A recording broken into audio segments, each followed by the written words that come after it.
All right, so I'm going to read this from this anonymous book. It's something we read a lot, but it's the whole sentence, which is nice. Okay, so this is from Ramana Maharshi's teachings. I'm missing some of the words, but I'll say it. So it's the one here that we think, oh, there is no greater mystery than this, that being the reality ourselves, we seek to gain reality. We think that there is something binding our reality and that it must be destroyed before the reality is gained. It is ridiculous. A day will dawn when we will ourselves laugh at our efforts. That which is on the day of laughter is also now. Beautiful, eh? I'm going to read it again. Simple. So we use this one a lot. We think that, but there is no greater mystery than this, that being the reality ourselves, we seek to gain reality. We think that there is something binding our reality and that it must be destroyed before the reality is gained. It is ridiculous. A day will dawn when we ourselves laugh at our efforts. That which is on the day of laughter is also now. Yeah, very beautiful. You get the sentiment, yes?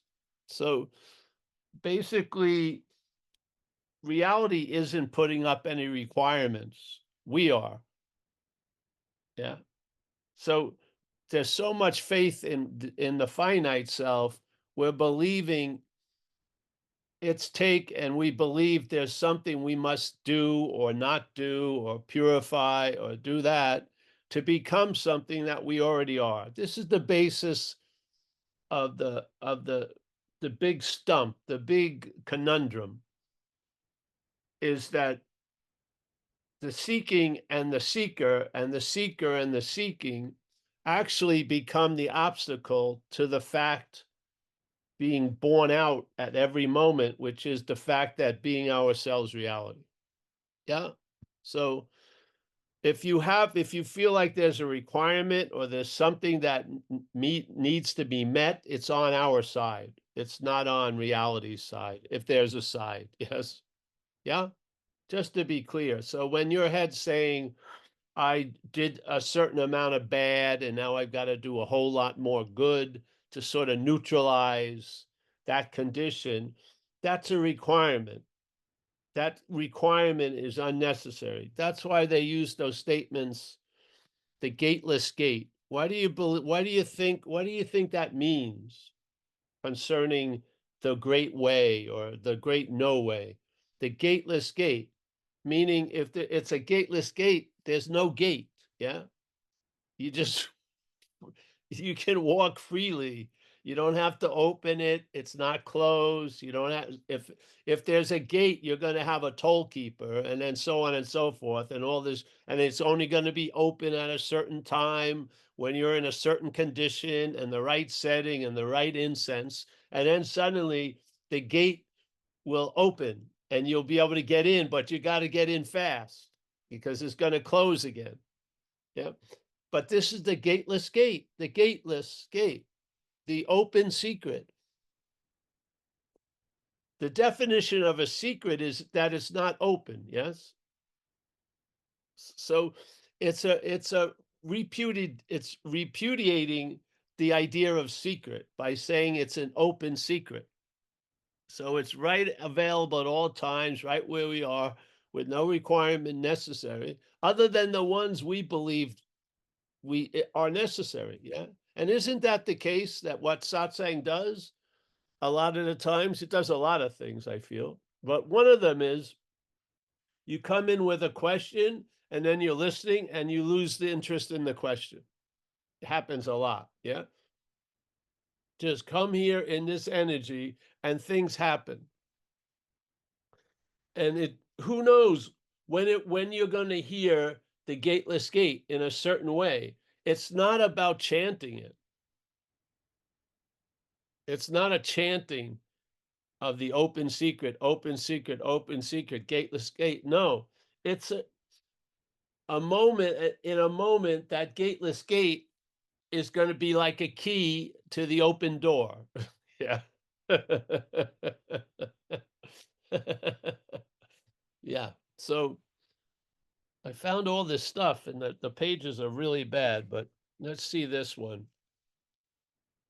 All right, this is simple. There is only the present. Yesterday was the present to you when you experienced it.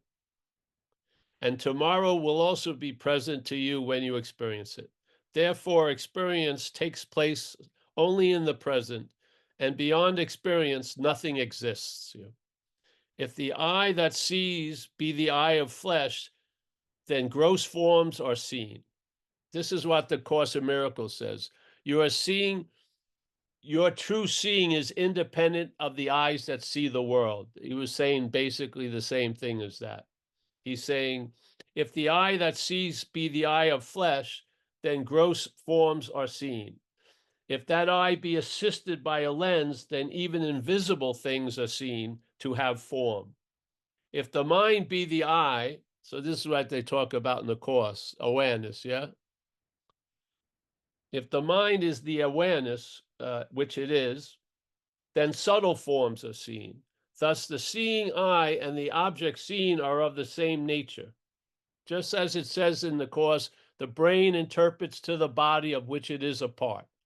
So the brain is a part of the dreaming, and then it interprets everything that is also a part of the dreaming as the reality. Yes? So if you're listening to the brain, you're getting misinformation. You don't need that many examples because it's constant in the misunderstanding, because the clearest understanding, if it's based on a misunderstanding, is not the clearest understanding. Yeah? So if our life is based on a misunderstanding, no matter how clear and succinct the understandings you get, those understandings are standing on shaky ground because you believe there's a someone who's understanding. Yes? If you've ever noticed a someone, it doesn't get that there isn't a someone. It's it's beyond its programming. It can't get it. When it tries to imagine its absence, it's imagining its absence as its presence. It just can't do it. This is the beauty of it. What can a failed system show you? It's failed. That's the memo. That's the point. Yeah. You don't have to keep getting beaten over the head. One whack can do it. Yeah. But remember, when something is revealed, it may be the constant revelation of that same thing. You may not need a lot of revelation. You may see it, and you've had so much evidence seeing it in a wrong way. One little invitation to see it in another way will trigger that bonfire of information. Yeah. And instead of warming your hands, it's going to burn all that misunderstanding up. And then the understanding will stand alone. Yes. And then it will be fueled by vision, by awareness. Yes. Woo. Then you will have an understanding like blue is blue, red is red, present is present. The only place I've ever been is present. No matter how much I think of there and then, this and that, there's only here and now. Yeah.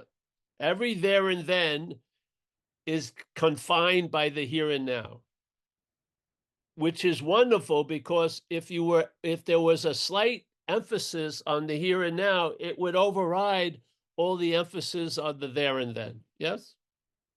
And therefore, on the scale of recognition, right now would outweigh yesterday and tomorrow. It just would. Yeah. And suddenly your little boat that looks like it's going to capsize every day is now it's on a sound footing with a good north star, and it has direction. Yes. Like they say in AA, good orderly direction, an idea of God. So if the eye that sees, so here, if the mind be the eye, then subtle form. Oh, wait a minute. All right. But neither the physical eye nor the mind have any power of vision of their own, obviously. Yes? We always talked about that. If you saw the dead body and the face hadn't been hurt or anything, the eyes are perfect, but they're not seeing shit. Now you could transplant that, and someone here does. He drives transplanted eyes to people. I think you got to get it 90 minutes, at least 90 minutes after the disappearance of the existence. Yeah.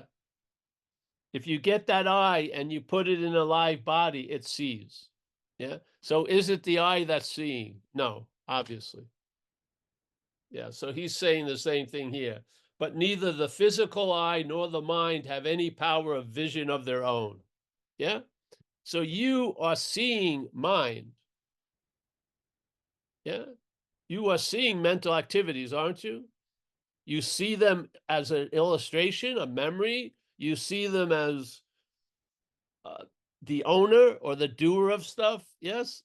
There's a lot of seeing, but there's no real seeing. Do you ever see you? You see your body, but is that you? Yeah. It's like they used to say, the eye is used to see everything, but you don't see the eye. Yeah. Yeah. But neither the physical eye nor the mind, the small mind they're talking about, have any power of vision of their own. The real eye is the truth, let's say awareness. As it is formless, being the pure and infinite consciousness, the reality, he does not see forms. Yeah. Pretty good. Let's see. This is sort of like it's a 800-year paper. It was just it's been under my jurisdiction. It's been completely strangely used. All right. The world is not external. Impressions cannot have an outer origin. Woo! What?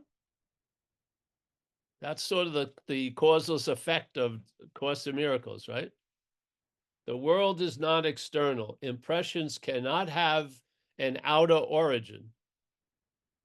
They come from the dreaming, not the things we see in the dream. Yeah. The world, because the world can be cognized only by consciousness, the world does not say that it exists. It is your impression of it. Yeah. In deep sleep, the world is not cognized, and so it does not exist for a sleeping man or woman. Yes? Therefore, the world is the sequence of the head. He calls it the ego. Seek out the ego to find its source is the final goal. Yeah? And its source is that it's foreign and it's not real. Could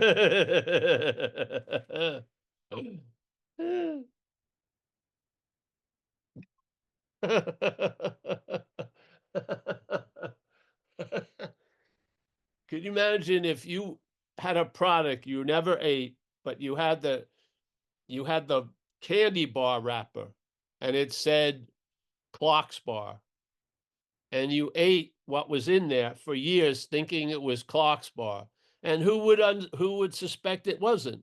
But then one day, a raw, a sleeveless piece of chocolate you ate, and it was then after you tasted it was great. Someone told you it was the Clock Bar, and you said, "Wait a minute, I know the Clock Bar." No, you don't know the Clock Bar. You thought it was the Clock Bar. This is the real Clock Bar. Wow, it tastes fucking great. So I better not judge the book by its cover, yes? No. Let me see here. This is pretty cool. If a desire could be got rid of by satisfying it, yeah, there would be no harm in doing so. But generally, desires are not eradicated by satisfaction of them. Trying to root them out that way is like pouring spirits of fire to quench it. The proper way to get rid of a desire is to find out who gets the desire. Yeah, that's good. Yeah. Then you may not want to get rid of the desire. You really want to get rid of the one who thinks it has a desire. But we think the wanting to get rid of the desire is only being reinforced to hold on to the reality of the one who has the desire. Yeah. What is its source? When these are found, the desire is rooted out and it will never again emerge or grow. Well, I think I'm going to desire pumpkin pie. And if I live to next Thanksgiving, I'm going to probably desire another pumpkin pie. Yeah, yeah. I don't care about this stuff. I don't never again emerge or grow. I inevitably believe it's going to emerge and grow, but just greet it as not yours. Yeah. I don't believe you're gonna burn all your mental foliage down completely. And even if you do, it's gonna pop up again. Yeah. But maybe you could greet it as not you. Yeah. So instead of getting caught in the object that you're desiring and how you should not be doing that, you would question the subject of the desiring, you. Yeah. And if it's not you, the meaning of the desire may change greatly. It has in this case. Yeah. I thought you had to get rid of shit, but really it's a changing of the definition of the shit. The shit's not telling me it's what it is. Like it just said here, the earth isn't calling me saying I'm the earth. Yeah. I give it the name. Yeah. So if I want to understand something, the something itself doesn't understand something. It's me.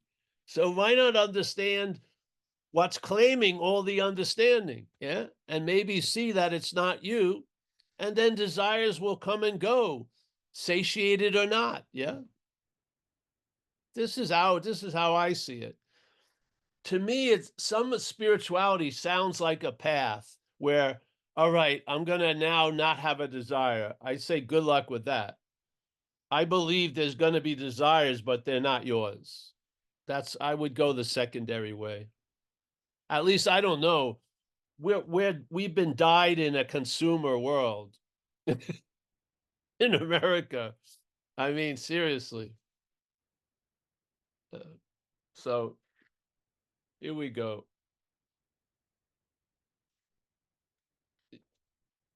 I'm gonna have to read this a little, study this a little more. But you get the drift, yes? You get the drift that to only make sense that we're living as if we're not real is the belief we could be reality, but something's blocking it. And usually it gets to the point that it's you blocking it. And then it becomes a weird mental logic because the only way I'm gonna reach reality is get rid of me. Yeah. Now, I'm sure there's going to be some cognitive dissonance in there when the deal to attain reality is my complete loss. I think I'm going to take my time becoming reality. Because I have in my contract stipulates I want to be there when I become reality.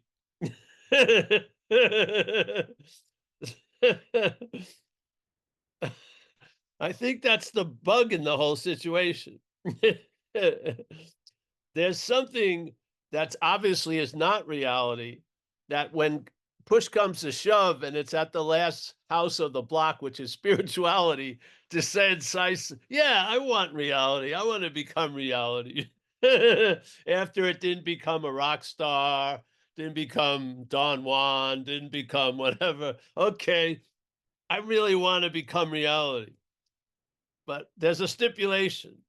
For me to become reality, I want to be there to be the one becoming reality. Oh, sorry, Master, that's the obstacle. The obstacle of you, which means there is no obstacle because you are being reality, no matter how it looks to the head that's playing itself as something else. It doesn't matter what it thinks. The fact is, we are reality. This is the assumption. Yeah. And we're being ourselves reality. We're not doing ourselves into it, and we never did ourselves out of it. Yeah. So these requirements, can you imagine? Remember when you were trying to purify your body? So people said your body is like a cesspool and you have to purify it. How the hell how can you measure? Did I reach a level of purity? I mean, it's like it's just insane. The head just played God with this whole God idea. It's just been going crazy, adding more and more requirements. First, you got to get through the trauma beset to you by the family of origin on Earth. And then after you clear that up, it's the family of origin on Mars, and on and on and on. There's always going to be, and it's like you purify and then you take a poop. What the hell? I think that would disqualify you, wouldn't it? I feel like I'm completely purified. Did you see what's in the bathroom? I think you'd be knocked off for that idea. If your head's playing God, it has tons of fucking requirements, tons of them. Yeah. And it changes like the stock market every day. Yeah. So this is how I see it. This is not about never having a desire again. It's about seeing there was never a one, especially you as that one that had the desire. Really, it's the desire that has us. Yeah. By the claiming of the desire, the idea of you gets built. Yeah. Just like the claiming of the seeing and the hearing and the feeling and the tasting and the touching. And then when there's desiring, then there's the desirer. Yes. And then it's broken in two forms. You are either drawn to something or you have an aversion to something. It's all duality. Yeah. So there's desire and aversion. They're not two different things. One movement we call a desire. The same thing, its opposite movement is aversion. Yeah. So we love something and we hate something. Yes. And the loving and the hating are like a seesaw on this idea of you. Yes. So you're here and you want to get there. When you get there, you're there again. You can't, you're the heaviness that moves the thing. You can't get out of that. There's a great party, but as soon as you get there, it sucks. Yeah. You don't have an obstacle. You are the obstacle. Yes. You're not on a ride in a universal amusement park. You're the ride that believes it takes all the other rides.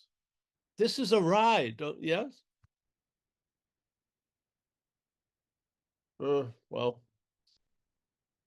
all right. Any questions, chairs, inquiries? When am I going to not have a desire? Ernie has his hand up. Ernie, Yes. is your hand up a desire? Gotcha, Ernie. You're disqualified. You had a desire. Morning, everyone. Well, again, tremendous gratitude again. Excuse me, I can't hear you. Can you hear me now? Yes, but there's a lot of shuffling going on. Okay, sorry. Yes. As I said, tremendous gratitude. Thank you again. And I just want to inquire regarding what you read about what because in the Western world, there is always an objective reality, especially regardless whether the body dies or not, or you sleep. It feels in the understanding that there's always an objective reality, right? And Yeah. but and now in your reading, when it feels like a kind of a solipsism, like you are the only one that exists, and then whatever that exists is only in the mind. So yeah, so my question is, when I go to sleep, that which we are not is always there, you're saying. So when I wake up, so Hold on, sorry a second. I mean, when Hold on a second. Hey, Oh, sorry. Rob, give me a call in about 40 minutes. Someone called me from Indonesia. Right, Okay. Ernie. Sorry. Yeah, It's you're all right. talking about the objectified world. Yes, that's normally the understanding. So basically, that's where I mean, I from what you read, it's like it's only exists in the mind. So Well, if there is no perspective, that's the assumption that they're yes, yes, yes. because that will open the floodgate of like what happened in Gaza, like at the level of the absolute, from what I understood, there are no others, or the mind. If there is no perceiving mind, there is no world. Okay, so and then when I sleep, that which I'm not is there also, as you said, like No, that it's which you're there. not is not there. Oh, that okay. So it's always there. Yeah. So when I wake up, No, that which you're not is not there. okay. It's never been here. Yeah, yeah. Right. And so that I am, which is always the reality being the reality, it's there when I sleep, regardless of I'm conscious, the brain is conscious or not. Yes, obviously. Yes. What affords you the seeming event in the dreaming of waking up is the existence. Yeah. Right. So when I wake up, I would question myself, am I the real? Or I don't know how to put it. Well, how do you feel? You don't maybe just how do you feel when you wake up? You can't really say because you're not in the event of waking up. Yes. How do you feel when you're always awake?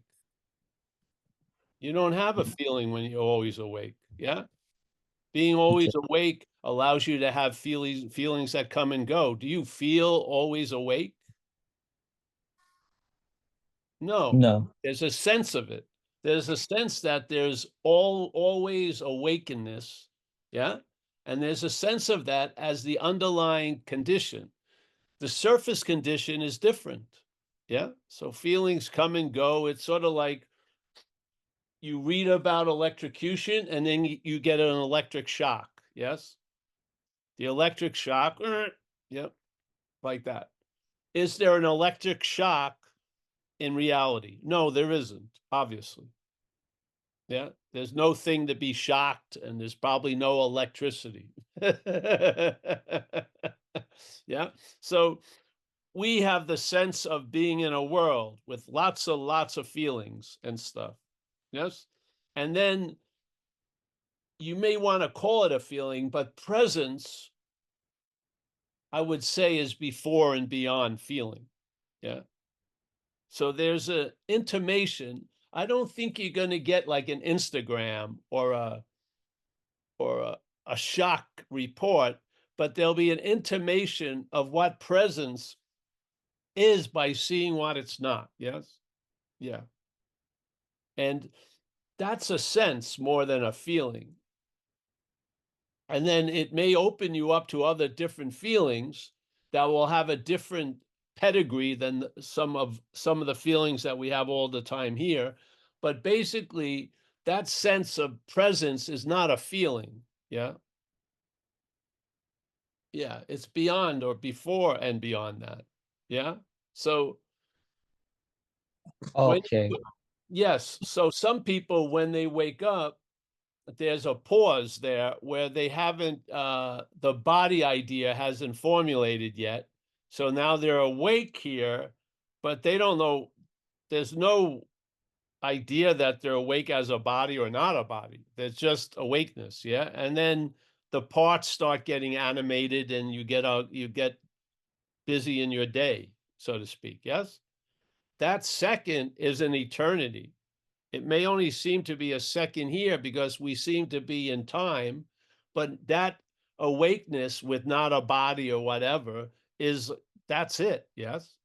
So the dilemma here is people want to have that sense of awakeness as the body. Yeah. And so they want to see, they want an experience or a feeling to stabilize. But this sense is beyond stabilization. It's always available at all times.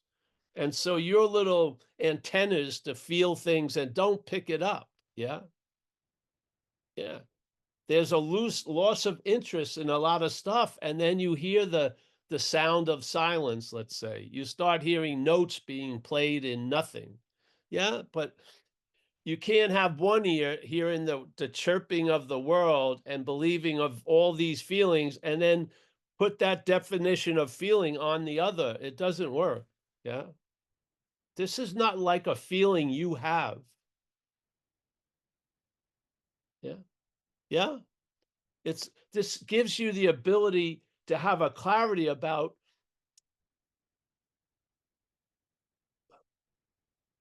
there's a distinct difference between what you call feelings and presence. Yes. Yes. Yeah. So So it's like pre-sense. It's like pre-sensory or some sort like that. definitely.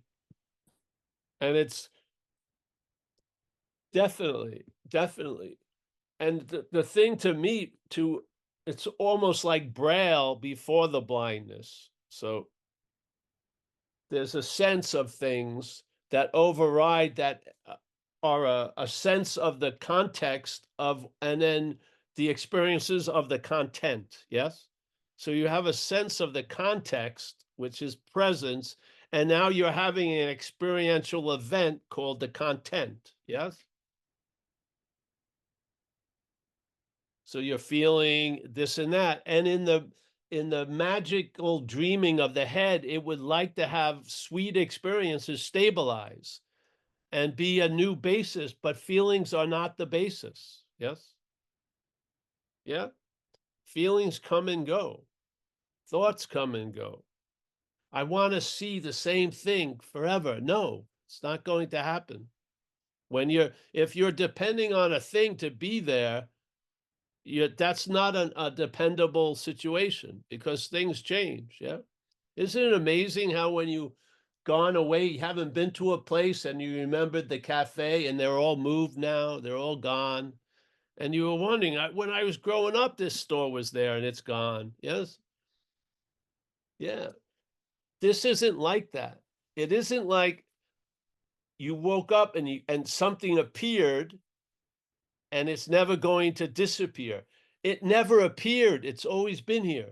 Yes. Yeah. It has absolutely no basis about you. You are not the reason it appears. Yeah. Because it hasn't appeared. Yes. We're an appearance demanding a stabilization with other appearances where the nature of this place is not stabilized. Yeah. Yeah. I remember when I got sober, I had no idea what was going on. And I was walking home and I started having this experience and I called it like spiritual. I mean, I'm going off, and I realized I was hungry. My blood sugar went down. All I needed was a bologna sandwich and I was brought back to my senses. Yeah. So a feeling of starvation for a second was seen as a great spiritual schism. Yeah, this is insane. Yeah. This isn't about having a constant feeling. It's it's the acknowledgement of a constant sense. Yeah. Yes. Thanks, Bob. I think it's very clear. Yeah, and then I guess I have to also question my all these assumptions that there's an objective reality, or they said like there are no, like you were never born or things like that. Like, is there no? Because there are some assumptions that I kind of just accept it really without questioning. There's so many. Thank you. Well, the thing is with the assumptions, even the new assumptions, uh, it's best to have them stay around and get loaded with awareness. Yeah. the assumption that you were never born and you're going to die, talking from something that was born and died doesn't have any weight to me. Yeah. It's when it's loaded with awareness, then there's an intimacy of some truth about the unborn. Yes. We've learned a lot of stuff. Probably, whatever, it is the way it is, but we learn a lot of stuff, and the head has claimed it and made it into like a paper mache basis or foundation. It doesn't really hold much. Yeah. So don't hold on to these things that you heard. Go with where they lead you. Yeah. Yeah. Yeah. Thank you. Yeah. Yeah. I like the we're all children of a barren woman and stuff. There's things are implied in these statements. Yeah. Now, do I say at any time, anywhere, hey, you're a child of a barren woman? No, never fucking say it to anybody. I just don't start my interview with that, Sir, let me tell you, you're a child of a a barren woman. No, but it has a meaning, yeah. But I don't try to use it with a meaning, yeah. Yeah. I don't know. It just works better for me. I remember I thought I understood non-duality, and how I understood it was it gave me freedom from responsibility. So when my girlfriend said, once before she went out with her friends, Paul, please wash the dishes when I'm gone. And when she got home, the dishes hadn't been touched. And she said, Paul, why didn't you do the dishes? Well, there is no Paul and there's no dishes to be washed. And she said, fuck you, Paul. Just do the dishes. So I grew out of my non-dual adolescence quickly. Very fast. And uh, I'd sit with it longer before I start pronouncing it. Yeah. Yeah. Yeah. But, all right. Thank you.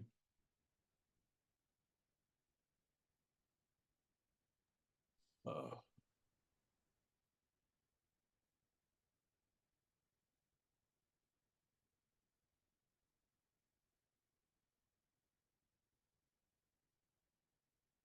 Anyone else? No, I don't see any hands up, Paul. Oh, great. Well, let's say But hello to. I might have something cooking in the pot here. Um, is it possible to use self-inquiry as a skillful means? Yes, for sure. Okay. What would that look like? Or how, I mean, Well, let's say something's bothering you and you're getting obsessed, or the head's getting obsessed with the object that's bothering you. Just throw in who's the subject. Yeah. And so maybe because a lot of times, like the Course says, you're never upset for the reason you think. Yeah. So the head rushes into the problem like and makes a nest of it and says, all right. And then it says, I'm feeling all these different ways because of that. I would just don't get fooled by the objective presentation. Look at the subject. Yes. That could be a skillful means. Yeah. Yeah. all right. Yeah. So let's say you have a history of inflating certain things. Yeah. And you're Like in one of those episodes where the head is inflating something, an objective event or something. Yes. And you would want to rush to the therapist and try to talk about that object and try to get relief from it. And before you make that $100 appointment, just ask, who is it? Yeah. And if it's not you, then the meaning that's given to this objective problem may shrink. Yes. Because it's getting a large part of its meaning from its you that's having the problem. I feel all the meaning comes from that direction, really. Yeah. I don't believe that trauma is causing a lot of stuff. I believe the meaning given to trauma by the head is causing a lot of stuff. Yep. Because I've been in an extreme traumatic event and in a floor in a hospital with other people in that similar same physical traumatic event, getting run over and seriously damaged physically. Yeah. And the reactions of all these different people were different. Some people that never drank started to drink. Some people that drank got sober. Yep. So I always believe in a dreaming, it would always be the mind that's dreaming would be the most influential thing than any of the emptiness of the things that are dreamt. Yes? Yeah. So what is the uncaused effect? It's us. And it's uncaused because it's mostly imaginary. So I would use, I don't now, but in the beginning, I would use self-inquiry to take the attention off the pile of shit and to go to the one who thinks, yes, yeah, yeah.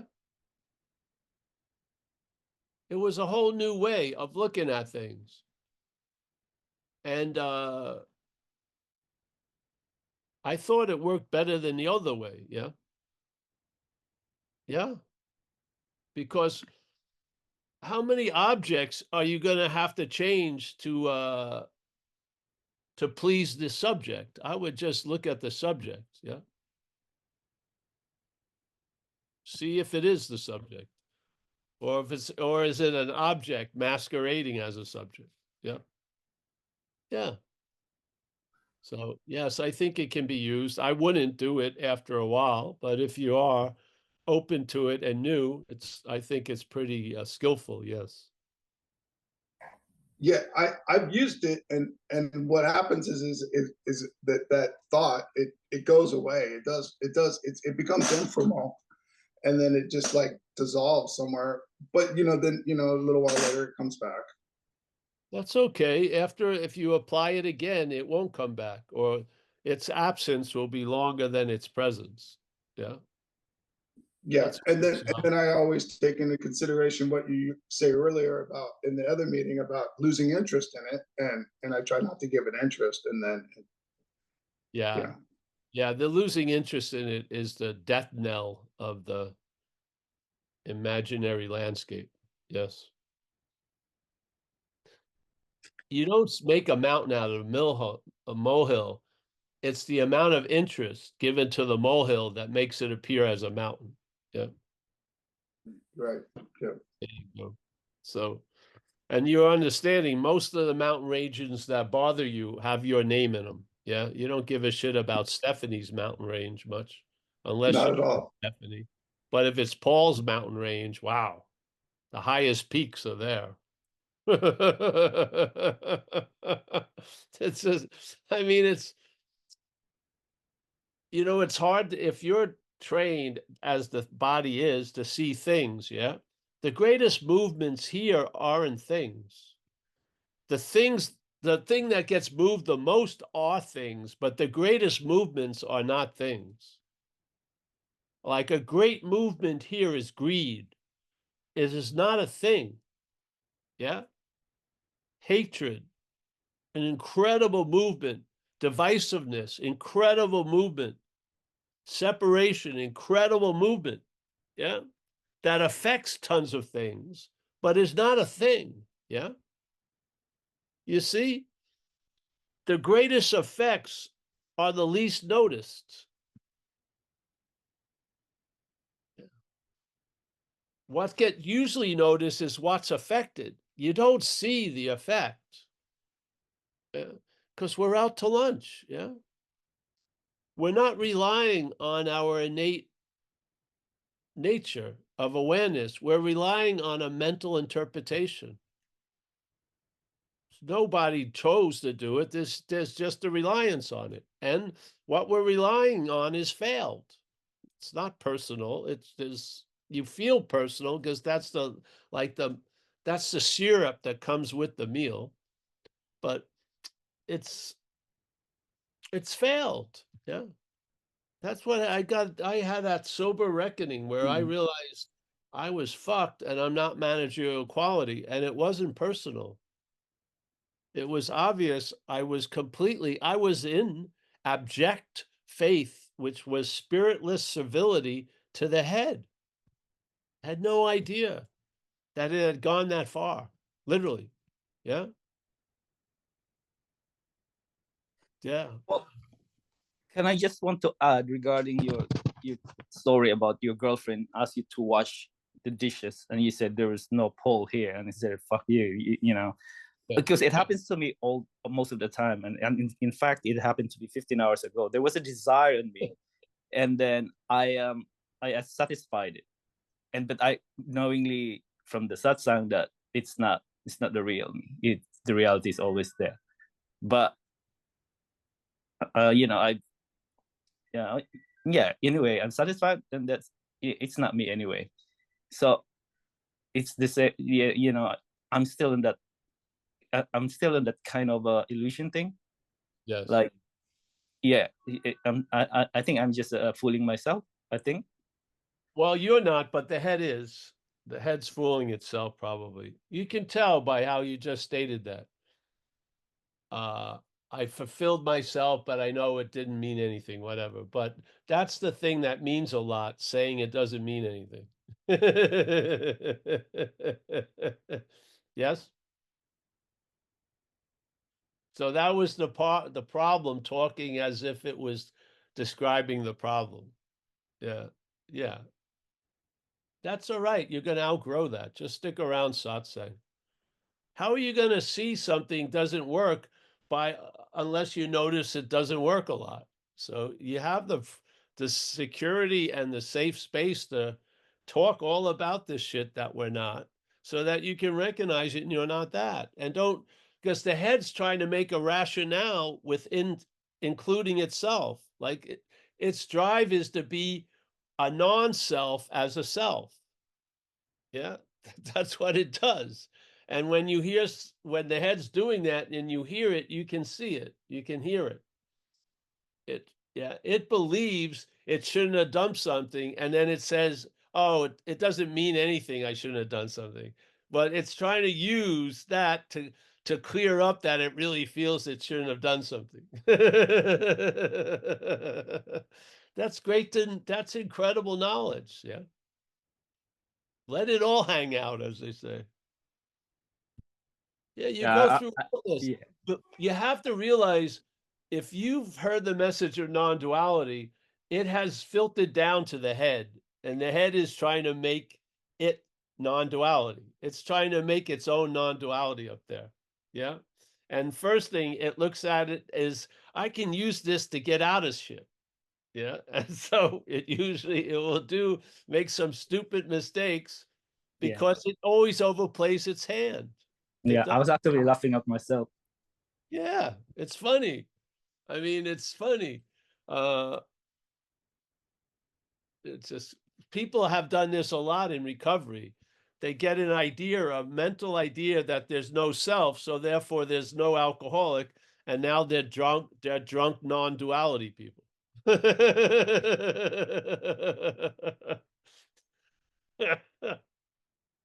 It doesn't work. This is not a tool. It isn't. I don't see it as a tool. If you wield it as a tool, uh, uh, I don't think you're going to be happy with the effects. I don't. Yeah. So this is nothing, and you can try to make it a lot of things, and it'll just stay nothing. And after trying to grasp and know and grok what you can't grasp and know and grok, by seeing that attempt as fruitless, that's one of the greatest successes of non-duality. Yeah. So you stop relying on that which is not reliable, and you may find out that you already are what you're looking for. Yeah. But if what you've been relying on only can get somewhere by looking for it, the best thing that can happen is it fails. Yeah. And then you see the greatest success is in the failure of that system. Yeah. And now you really, really know it's a failed system. Yeah. I'm happy to know you, bro. Come back if you like. Yes. I will for sure. Thank you, bro. I want to be part of the long time. Oh, Member. great. Oh, you're a lifetime member of Zen Bitch Slap. Yeah. Seriously.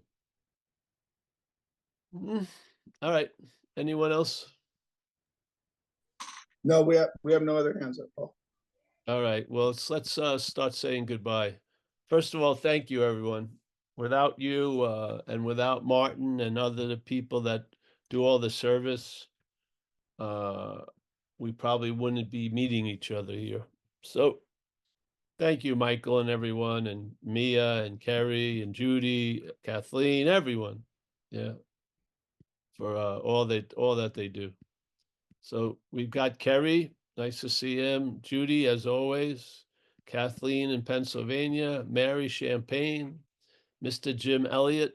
Moochie. I got the t-shirts, Paul. Eh? I got this. I got the t-shirts. You said to me, I need to get some t-shirts. I got 6 of them. I'm giving them for Christmas, but I'm worried about the label. The Zen Bitch Slap. How's it going to go down on Christmas Day? Just have some pumpkin pie ready or something. Yeah.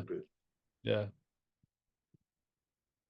I don't know. This whole thing with the Zen Bitch Slap, it only came up because I was attempting to communicate to some hard-headed nuts, which is alcoholics and addicts. So I was in a live meeting with this, and it just came up with just say, this is like a Zen bitch slap, because if you ran around in the streets and shit, you knew what a bitch slap is. So we just put the name Zen to give it a different meaning. And it's like a sudden whack, you know? You don't see it coming, whack. Yeah. So it's I like love it, Paul. that was the whole point. It was just useful. And then when we made the website, the people that were there wanted me to change that. And I said, no, I'm not changing it because it's going to cull the herd, which it has done. Successfully. Will not come to this website because it has Zen Bitch Slap on it, whatever. So it doesn't matter. Doesn't matter. Doesn't matter. And so if they get upset, it's, it's their. They need to get upset if they get upset. Maybe We all get what we need. Yeah, I think so. Yeah. And you needed a shirt and you got one. I needed 6. I got 6. Oh, 6 shirts. Oh, great. Yeah. I wanted to support the movement.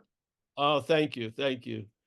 I don't see any of that. They pay me money occasionally, but I have no idea about the only shirts I know was the ones I do when I'm going on a tour.